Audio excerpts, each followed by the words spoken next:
Anxiety, it's on the minds of many. So I want to share my experiences with you. The first time I really even heard the name directed towards me was when I went to Malta, a tiny little Mediterranean island where I was planning to jump into the sea and enjoy all the history and the culture. And instead, I ended up getting a really bad stomach bug. When I went to the doctor there, she looked at me and she said that I had anxiety. And I was just so shocked and thought, what, me? I don't have anxiety. What's she talking about? And at that time, she was semi-incorrect. I was just suffering from some kind of traveler's curse. But from that point onward, I started to notice a pattern. I went to Turkey, and when I should have been doing the same thing, exploring all that vibrant culture and rich history, I just felt those anxiety bubbling up from my stomach up. And all I wanted to do was get back to my hotel room and rest. I didn't even want to be out in the city, which in hindsight, I can't imagine feeling that way on vacation, but it has happened to me.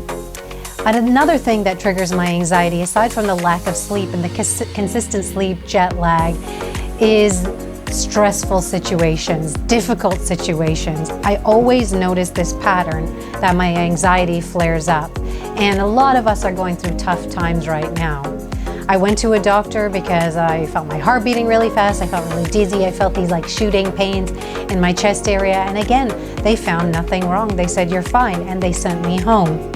That's when I started to really look into anxiety and come face to face with it and realize that maybe this is something that I am dealing with and I want to deal with it correctly. I want to have the right tools. And one of the best tools for me is to be able to talk to somebody, a friend or family member, a loved one, who's really listening to what I'm saying and hearing what I'm saying without judgment and without giving advice. Because the last thing someone who's suffering from anxiety wants is for you to judge them or for you to say, well, you have it so good. I know I have it so good. I have a roof over my head. I have food on my plate. I have my beautiful son.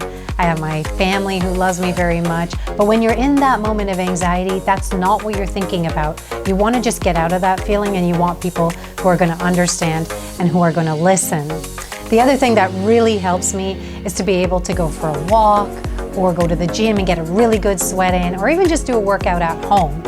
These are the things that keep me going. And if all else fails, I forgive myself. I just rest and tell myself that this too shall pass. Nothing ever stays the same. You're not going to continue feeling anxious every single day. You're going to have a lot of good days too. So let's talk about our culture and our parents and how they handle anxiety. They didn't have the same luxury that we have. We can gather together as a community and talk about this like we are right now. But our parents and our grandparents were not able to do so. And they've been through so many challenges and they have still managed to endure. And so they think, well, why can't we as well? And we will. But it's hard to make them understand that it's okay that this is something to talk about.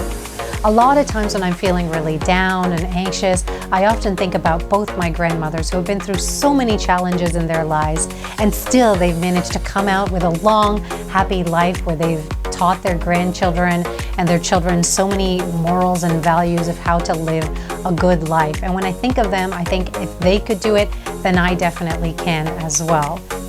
So I want to know, what are the things that keep you going when you're feeling your most anxious? Let's keep talking about this.